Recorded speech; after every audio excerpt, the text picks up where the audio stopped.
साँचो कुरा भन्नुपर्दा मलाई हाइकिङ जाने खासै रहर भन्ने चाहिँ थिएन। तर त्यो दिन एक्कासी के सुर चढेको नि साथीहरू लिएर म लागेँ शिवपुरीतिर।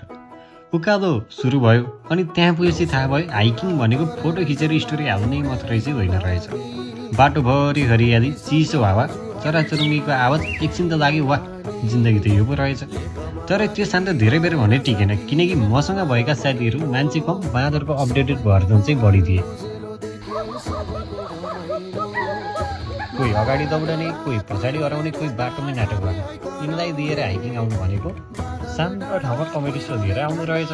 तर यिनै हाँसो, यिनै गफ, यिनै उकालोका थकाइहरू आज आएर सम्झिँदा सबैभन्दा मिठो मेमोरी बनेका छन्। अनि अन्तत उकालो चढ्दै चढ्दै टुप्पोमा पुगियो।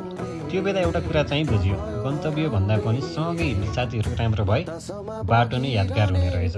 योचोटि त शिवपुरी हाइकिङ गयो। नेक्स्ट हाइकिङ कहाँ जाँदा ठिक होला कमेन्टमा भन्नु होला।